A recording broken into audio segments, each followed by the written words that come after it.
Starting a drilling business and purchasing a drilling rig requires careful planning, significant investment, and a tolerance for risk. May I just say, a high tolerance for risk. You'll need to actively seek out drilling contracts and always chasing up work. That's what it means to be in business. Competition can be fierce, keep that in mind, and building a solid reputation takes a huge amount of time. Drilling rigs are expensive. Whether they're new or used, expect to invest a huge amount of money, a significant amount of capital upfront. Additional costs include... I'm Mike the Broda, and this is TerraQUIP Talk. After years of providing drilling equipment solutions, I know that a project's success hinges on reliable, high-quality rigs that meet your needs. So if you're ready to make smarter equipment decisions and build stronger foundations, let's get started. Hi everyone, this is Mike the Broda and this is TerraQUIP Talk. I cannot believe we're here with episode number 7. We've already done 6 episodes. This is episode number 7.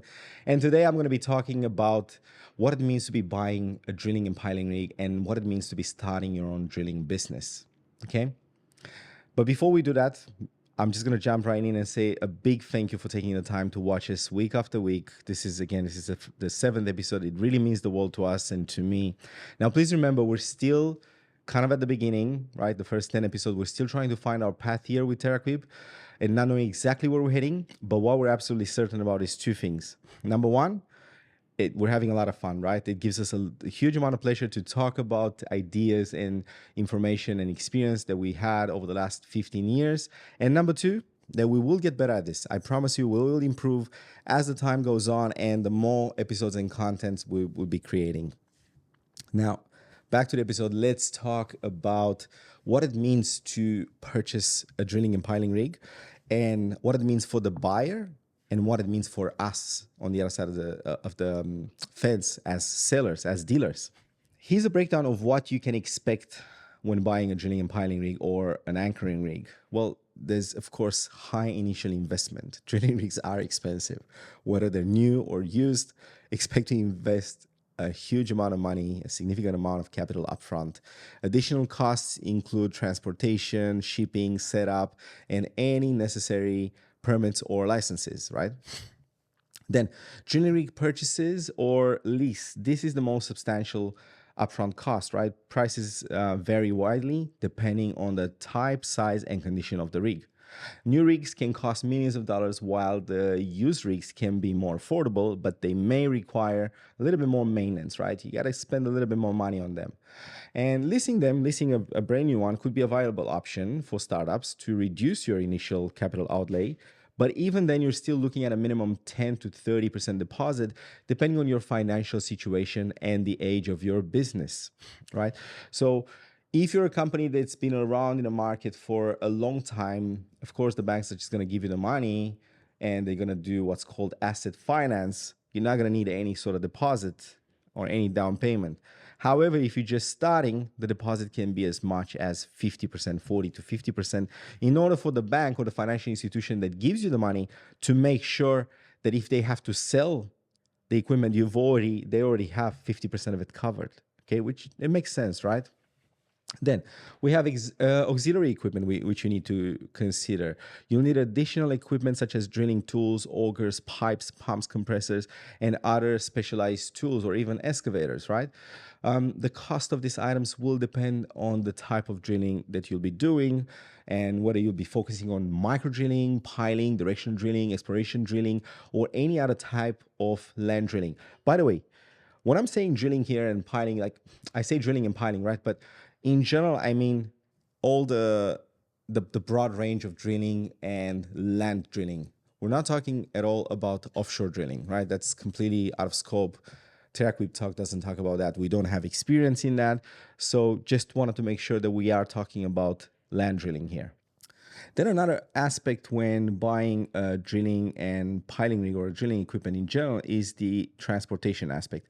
You'll need trucks and trailers to transport the rig and equipment to drilling sites, to job sites, or back and forth from your premises to a project, or to, for example, to us as the dealer, if we need to do some significant repairs on it, you'll need to consider that cost as well. We call it to float the machine. This could involve purchasing or leasing vehicles and floats and trailers, as well as, of course, you need to consider also the insurance for all of these vehicles. We have quite a few companies, I'd say they're big enough that they actually bought their own either transport company, so they can do their own transport, or they just purchased the floats and the trucks, and then they started the logistic division within their company. Then, of course, we have the site preparation and setup, right? You need all the costs associated with preparing the drilling site, benching if necessary, or access to the desired drilling location. Then, of course, we have the permits and licenses, and obtaining the necessary permits and licenses is crucial, especially if you're planning to working for, let's say, the more tier one companies out there, right? And then you have to look at separately at insurance, right? They can be, the comprehensive insurance coverage is crucial to protect your investment, your assets, and to mitigate risk. This could include public liability insurance, property insurance, workers' compensation insurance, of course, and even management indemnity insurance. Of course, there are other insurances associated with this, but these are kind of like the main ones, and they cost a lot of money. I know from my own experience. And then you have to include, when purchasing a drilling rig or you're starting a drilling company, you have to include the initial working capital. You have to think about it. You need to plan for it. You'll need working capital to cover operating expenses during the initial stages of your business before you actually start generating consistent revenue. Before the money starts to come in, you need to have money that goes out, and a lot of it.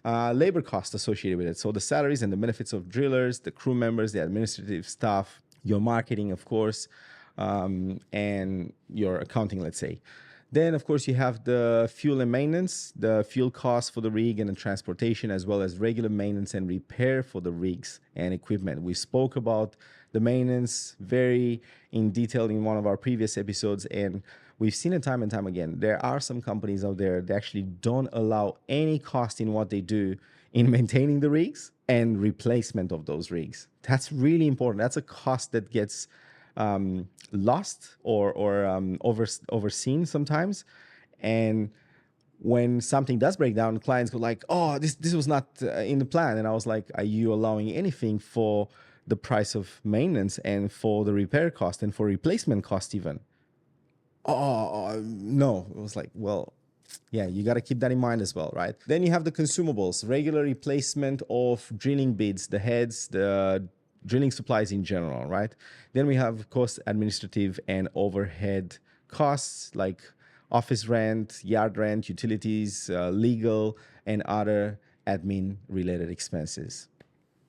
And then, of course, there is financing. You may need to secure financing through loans or investors to cover the initial investment costs. This will involve interest payments and other financing fees. You got to make sure that you include interest payments as well.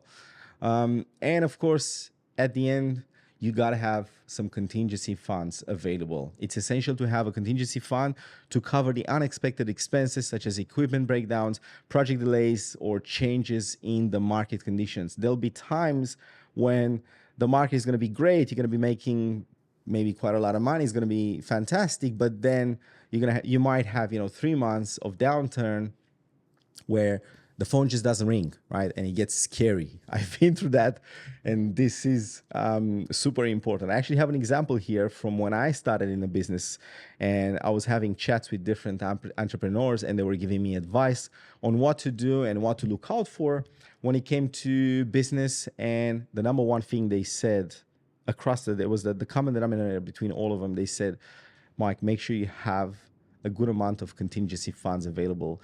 Or at least if you don't have them, make sure you save some money from whatever future sales you're making and you put it on the side and you don't touch that.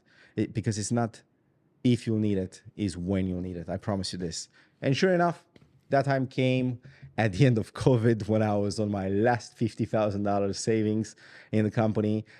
And it was scary. It was super, super scary, right?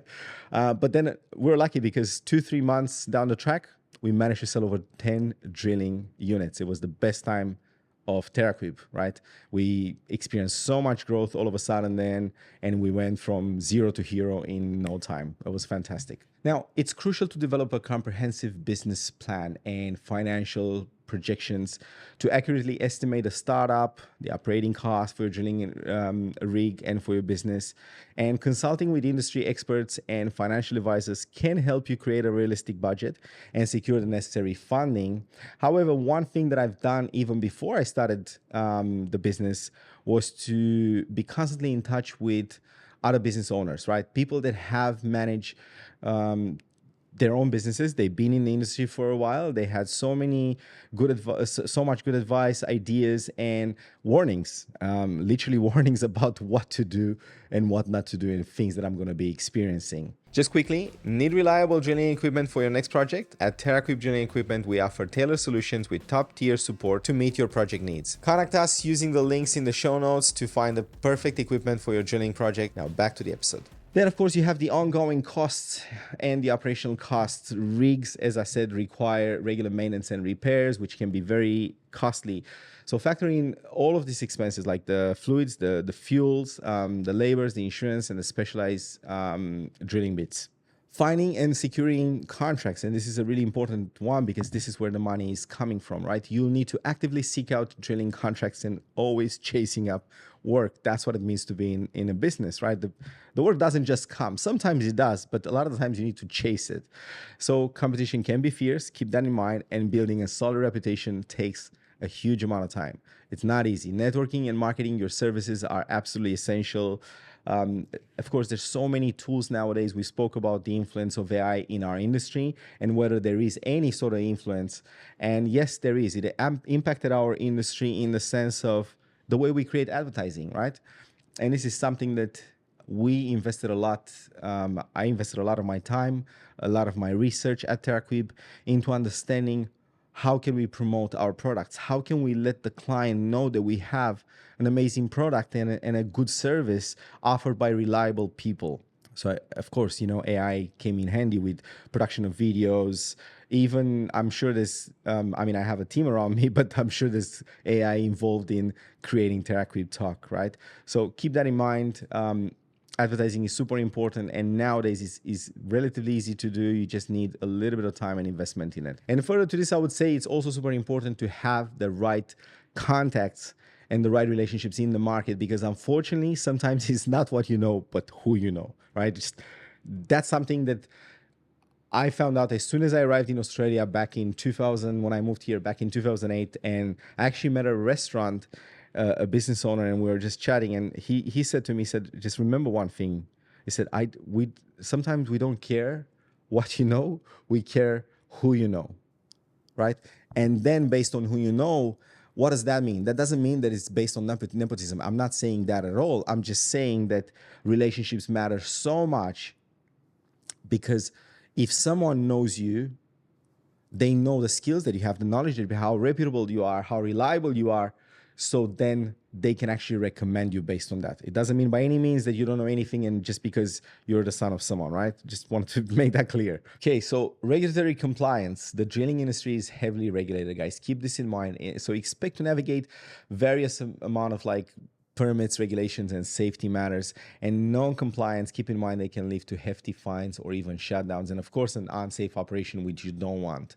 Then, of course, we have skilled labor. You have to keep in mind, operating a drilling rig requires specialized skills and experience, and hiring and retaining the qualified personnel is crucial and quite difficult to do for a safe and efficient operation. And I have to say this here, I have an example. If I could have $1 for every time a drilling contractor asks me if I know any good operators looking for jobs, I wouldn't need to work right now. Let me tell you straight up, right?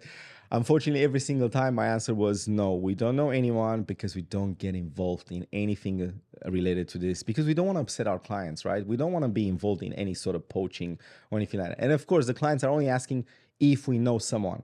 That's it. That's looking for work, not necessarily to go and offer jobs. And of course, we don't, as I said, we don't get involved at all in that sort of segment. Then keep in mind the fluctuating market conditions, guys. As I said earlier, the ups and downs. The demand for drilling services can be influenced by economic factors, real estate prices, land prices, as well as overall economy health, right? So be prepared for those market fluctuations and their potential impact on your finances and on your business. And then the positive one, we spoke only about responsibility so far. There is a potential for high returns, right? While there are substantial risks and challenges associated, successful drilling operators can yield significant financial returns if they procure drilling and market drilling machines that are of good quality and they have good business management.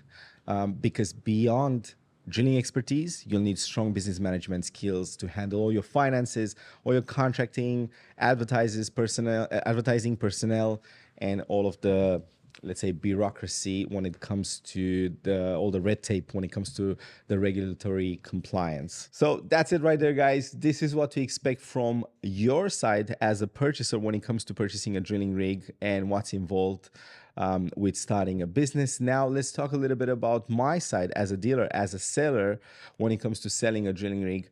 What are, let's say, the series of steps that we need to go through in order to make sure that your project gets completed in time with a drilling and piling rig? So number one step in this process is we have to forecast what rig to sell you and what configuration. This is the magic of the crystal ball that we go to a few times a year when we're trying to place an order for, let's say, the next 6 months or 12 months in advance sometimes. Unless the client already places an order for a machine with us that's still at the factory or in production. Now, joke aside, of course, the best way to know what machines to put on order for our stock and for our customers is we just go on and we talk to our customers and say, hey, what machines do you think you're going to be needing in the next 6 to 12 months? Or if you can't think of anything right now, if you think there is a chance, what would be that chance for what class, what configuration, what projects are you going to be targeting in a year from now? Step number two is negotiating and procuring the rig or the set of rigs from our European manufacturers, be it IMT, Marini, or the Germans from Klein that we represent for the concrete pump segment. Because once we have decided on a drilling unit, on a rig, or on a pump, what we do is we're going to go to our manufacturer, and besides that machine, we will try to add as a package another machine, either some accessories like a CFA kit maybe, or a low headroom kit, or a spare Kelly bar, why not? Because this way we can get a better deal, right? The higher the volume, the smaller the prices. So we're going to try to take advantage of that sale, of that order, right, for stock, in order to bring something else that maybe at a reduced price for both the items or for multiple items, right? And of course, sometimes we're going to be trying to also incorporate, as I said in one of the previous episodes, we're going to try to incorporate some packages of spare parts that are critical, to make sure that you guys have everything you need in case there's a breakdown, and we need to get you guys up and running as soon as possible. Step 3 is now we're at the point where the machine is ready from Italy. We ordered the set of rigs or spare parts or accessories. It's time to ship it, right? It's time to put it on a boat. The manufacturer is going to load it for us. But first, we need to speak to a team of forwarders and go to them for pricing, right? Some of them have better pricing for sea freight, let's say. Some of them have better pricing for air freight. And in some cases, we let our manufacturer ship the goods and then we pay them. Why? Because they might have better pricing because of the volume that they ship to different parts of the world for logistic services than we do. And of course, that helps us a lot. It helps us a little bit with the cash flow. And we're very, very thankful, to our manufacturers for supporting us that way as well. That's just yet another way they support us and they make sure that we're doing well in Australia is by providing shipping and shipping insurance as well. Don't forget about the shipping insurance, because something can happen on a vessel. It can be like sea pirates, and it happened a few times as well, where complete drilling rigs have been lost, millions of dollars. So it's so important to have the proper insurance in place. Okay, we've got the machine close to our shores, close to Australia. What happens then? Well, we need to do the actual process of importing and clearing the goods in Australia. We need to start importing and the custom clearance procedure together with our agents. And of course, we have agents that help us with this because in some cases, for example, the goods are subject to a further 5% import tax, depending on where they're from and depending on what they are. right? Some, for example, the mast attachments, the drilling mast attachments, they're considered drilling equipment that attracts 5% import duty. But for example, concrete pumps, they're exempt on of the import duty. And of course, that's a cost that we need to pass on to our client, unfortunately. So once we've done the custom clearance, there are some situations where customs require further cleaning because we're trying to protect the Australian environment. That's perfectly fine with us. We're happy to be a part of that. It costs a little bit more and there are some delays which are not welcome, but hey, it's for the better of Australia and the environment that we live in. So we're happy with that. You know, it's a pill we have to swallow. Okay, but let's say the machine, the goods have been cleared and they're ready to be picked up from the port. We need to truck them from the port to our premises. And in order to do that, we will talk to some trucking companies, right? And we'll get different quotes to see what's more cost effective. But in general, we have 2 or 3 suppliers that we generally go to work with them around that. There's 2 situations here. If we already received the funds, we can just transport the machines to the client's yard. However, if we haven't received the balance payment, we will need to bring it to our yard, then invite the bank over in order for them to approve the finance and to approve the final transfer. And then once the money is in, the client can pick up the machine from our yard to their premises or to their job site, depends on the situation. But of course, a lot of the times we try to cut one transport because logistics is very expensive. So we'll try to transport directly from the port to our client. Let's say the machine arrives to our yard, then we have the step of the pre-commissioning. And those are the tasks that we undertake, such as checking oil levels, functions, controls, to see if the machine arrived in the proper conditions. Even if the rig has been checked properly and tested at the factory, so even if the machines have been properly checked and tested at the factory, we want to make sure that nothing funny has happened during transport during shipping, because imagine, a lot of the times they sit between 1.5 and 3 months on a vessel, and a lot of things can happen. Or sometimes the poor people, they can make a mistake and they can damage it. It happened sometime. It happened a few times in the past, and I'm sure it's going to happen again in the future. In fact, there are actually stickers everywhere on the machine from the factory saying, please check all the fluids before starting the machine. And I actually have a story about this. We had a situation where we discovered that one of the little winches, the service winch, I think it was on a machine, had absolutely no oil in it. So the service winch completely ceased, completely failed, right? Because not having oil in there, what happens? It just heats up, the metal expands, and then it breaks because there are huge forces in there. So as a result of that, and this happened a few years ago, every single machine that IMT has delivered after that point was with stickers on it, making sure and warning people, make sure that you check all the fluid levels before you start it. That's an absolute non-negotiable. And since we're talking about what other things that IMT puts in place, what other strategies that they employ in order to make sure that the machines don't get damaged on the vessel during shipping, during transit, is they will literally disconnect most of the functions of the rigs, usually the brakes from the service winches or the main supply power on the rotary, and they will only leave the functions required to move the machine and to safely load it and unload it, either from the truck or from that. And that's usually the truck and the boom up, the jib, lifting the mast higher. Because if you leave it too low, we could disconnect that as well. But sometimes the float is very steep and it could touch the ground. So those are the 2 functions that they leave on. And we found that to be very useful because it doesn't take us long to reconnect them. And this way, the poor people, the people that work in customs or the shipping line, they can't really damage our machines. They're bulletproof like that. So that unless they touch it with another piece of equipment, and that's a different story. Now, once the machine has arrived at our yard, we will, and all the fluids, as I said, all the levels have been checked, all the controls, we're going to start the actual testing of the machine. And believe it or not, we actually drill holes at our TerraQUIP yard. Of course, depending on the technology. If it's CFA, maybe not so much. But if it's low headroom or if it's just simple Kelly bar, we're definitely going to have, we have a lot of augers. We're going to stick an auger there and we're going to start drilling a few meters. Why? Because it's so important to put the machine under load, to see it, how it behaves under during the actual drilling, right? And trying to imitate a real life scenario.